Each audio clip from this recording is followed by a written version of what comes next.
Right. YouTube is now active. TikTok is active. All right. So now we got about 15, 20 minutes. So um let's go over a little bit of what the markets are doing. First off, now let me share this. Give me a second.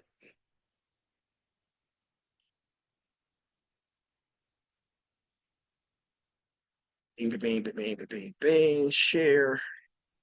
All right, let's go back to the browser. All right, guys, let's do this. Just to let everybody know on TikTok, we're no longer on TikTok. We're now on YouTube.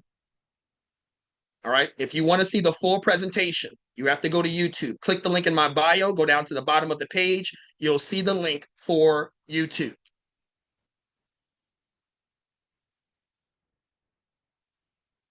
All right, guys. So, first off, I want to let you guys know we talked about overnight sentiment. We talked about um, how all of the markets are interconnected, intermarket correlation. And then now what happens, as I've explained, is the momentum or the sentiment of the US markets might be so strong that it will carry over to other foreign markets. So the Australian markets, the Asian markets, the African markets, the European markets, the South American markets, the Caribbean markets. All of these markets are interconnected and they're on a time frame. Remember that train schedule I showed you?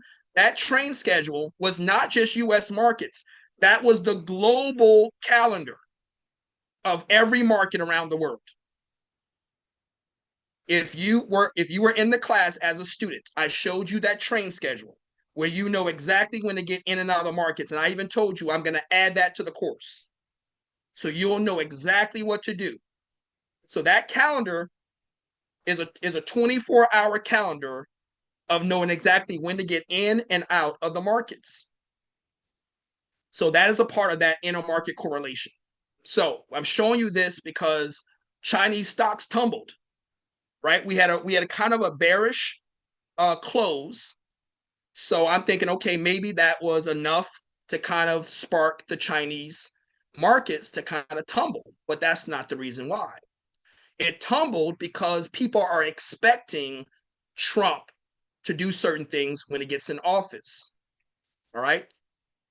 His swearing in is somewhere January 20th, whatever it is.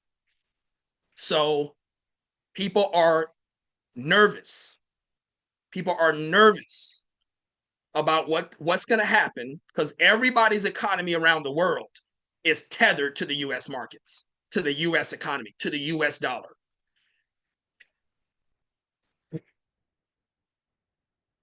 So Chinese stocks stumble. Now, the first thing that I'm thinking of, and this is the beautiful part about the new format, is I can walk you through pre-market analysis. So when I saw this article, my first thing was, is there enough sentiment? Is there enough sentiment in foreign markets for that to carry over into our market? This is what pre-market looks like, guys. You're supposed to go out and find the sentiment of foreign markets. Here's another one. Pessimism weighs on Asian stock trades in 2025 on trade risk. Right? You look for the foreign sentiment. Is it enough to affect our markets? So what did I do? First thing I did was I went to the charts and I went back to the beginning of the chart. So I put my mouse over. I see that this is Wednesday, the 1st. I see that this is Tuesday, the 31st. All right, I see the markets come down on the 1st, and then here's what I see. The market does a major incline. This shows me that the overnight movement, the foreign markets, did not affect our market. This is confirmation with a strong, slow rise like this. The foreign markets did not affect our markets. You're talking from from what 24. So you're talking about 8 o'clock, 8 o'clock on the first, all the way until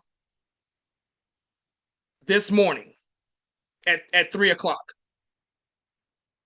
You had a nice run from 8 o'clock on the first, all the way until 3 o'clock this morning.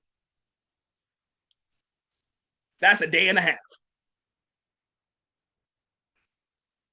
So no, it did not affect our market.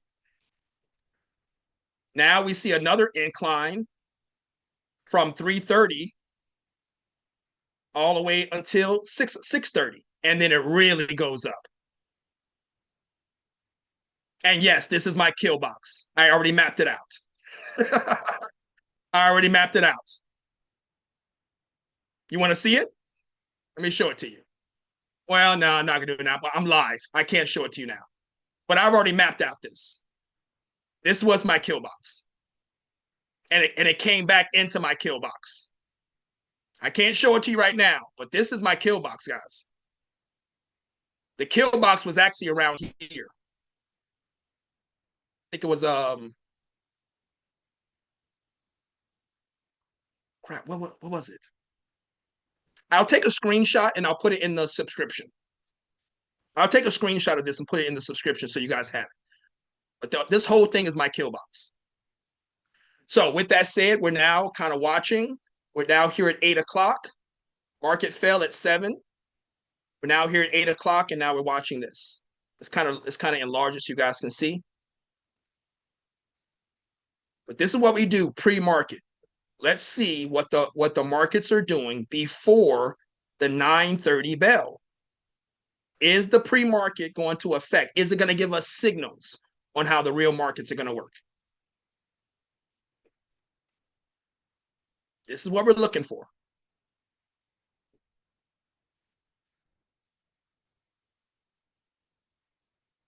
Now, give me a second.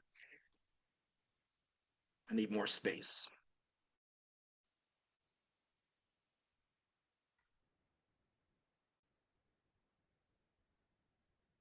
Give me a second.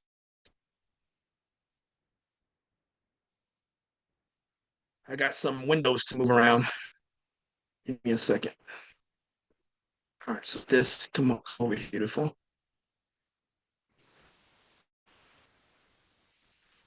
This can come over here, beautiful. All right, so what we're doing now is, now that we know that the Asian markets and the foreign markets are not affecting our market, we gone through the charts to confirm it.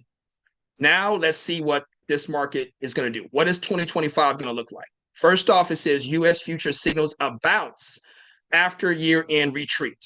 So now they're and I talked about this a little bit earlier. They're now trying to convince everybody, even though the markets were bearish at the end of 2025, you're going to see a lot of this promotion for the rest of this week. They're promote a bull market because the markets did not give us the bull that we wanted to give us that optimism coming into 2025. So all this week, you're going to see articles like this, trying to reassure everybody that 2025 is going to be bullish. So U.S. futures signal a bounce after the retreat. And then I showed you the charts to confirm it, right? I just confirmed that the futures are showing you the bounce, a rise since 8 o'clock on New Year's Day. And here 2 days later, and the markets are still rising. So let me show you the overall trend on that. Let's go back to the charts. Let me show you the overall trend. We're going to go out to a 5-day. And I want you to see the overall trend. You see that right there, guys? The kill box. All right, so this is what I want you to see. From right here, January 1st. This is that 8 o'clock. Well, this is actually the 8 o'clock here. But around 9 o'clock, well, from 12 to, so this is 7 o'clock. From 7:30 January 1st, 7:30. No, it's 7 o'clock because it says 19. So from 7 o'clock on January 1st, you see this huge incline? This is the signal that the future markets have bounced back. January 1st, January 2nd. And the range of that is 42.7 all the way up to 43.2. So that's 500 points. This is confirmation of the January effect. The markets have gone up 500 points on January 1st and January. And keep in mind, we're not even starting January 2nd yet. This is just a day and a half. But it's letting us know that the markets are going to be bullish. The January effect is in effect. If you guys have any questions on this, let me know on the Zoom and let me know in the YouTube. If you need me to re-explain anything, I can do all of this. You just gotta let me know if you understand, if you can hear me, if you can work out the application.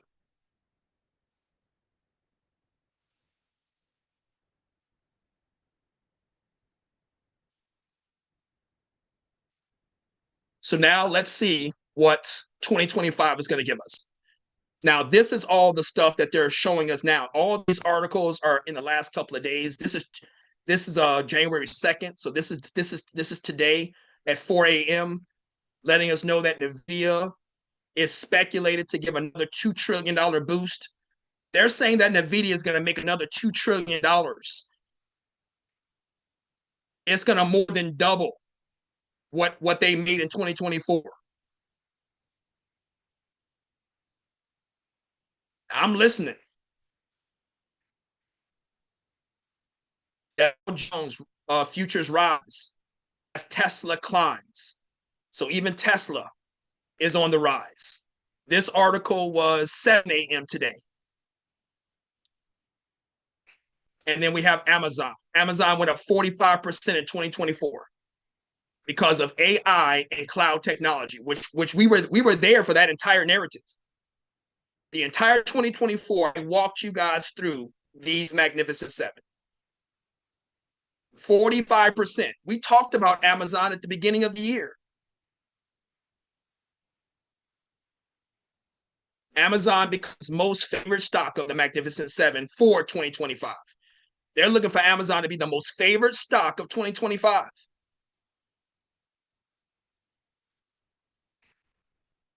The Amazon stock has made people millionaires in 2024. And they're looking for more people to become millionaires in 2025. Amazon, Amazon, Amazon. And then here's another article that I posted in the subscription that lets you know what to expect from the Magnificent Seven in 2025.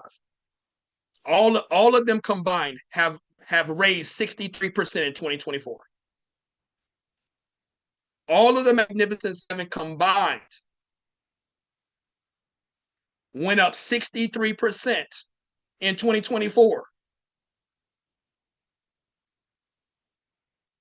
And they rose 75% in 2023.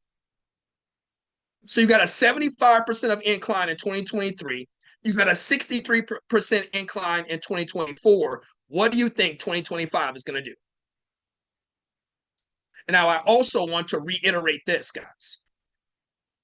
That interest rate announcement was bearish because people were expecting 4 rate cuts in 2025. And that announcement decreased down to 2. But let me reiterate. At some point, with the Magnificent Seven delivering higher revenue, higher market cap, at some point, the Federal Reserve is going to have to make another announcement, and they're going to put the 4 announcements back on the books. Please pay attention.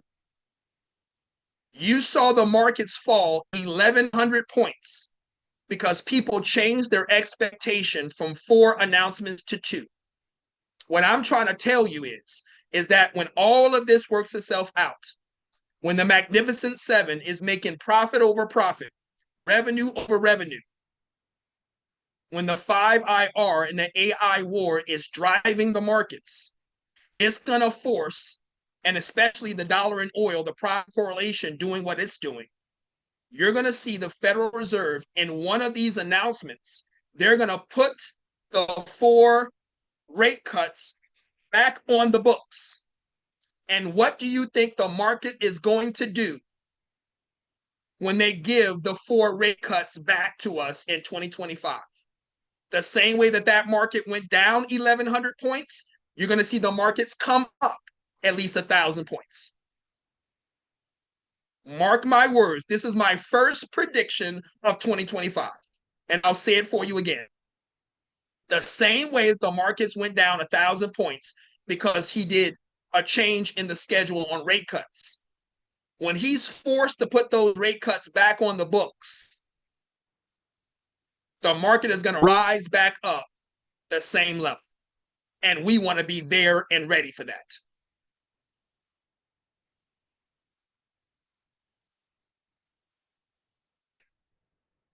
This is what the market's going to look like in 2025, guys. Get ready. Get your money right. Get your education right. Get your experience right. Get your psychology right. We are no longer staying in one place. Moving forward is moving forward. I don't care if it's a tiptoe. I don't care if it's a full step. You are no longer allowed to stay in one spot. I'm going to nudge you. I'm going to incentivize you. I need you to be liquid. Be ready to move. What did Bruce Lee say? Be like water. Be like water, my friend. I need you to be liquid.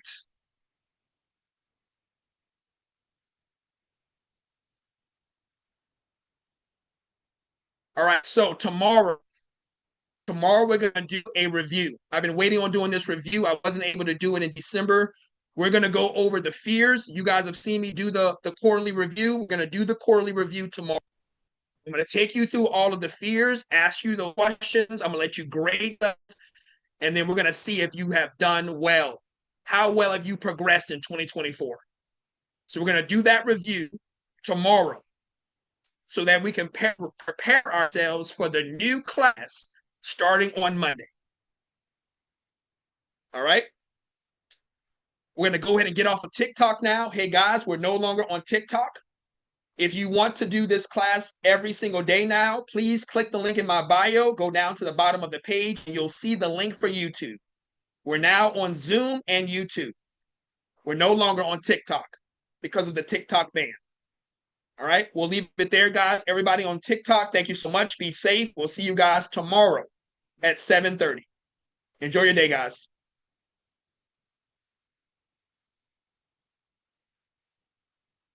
All right, I'm going to go ahead and end the YouTube as well. There's nobody on YouTube, so that's no problem.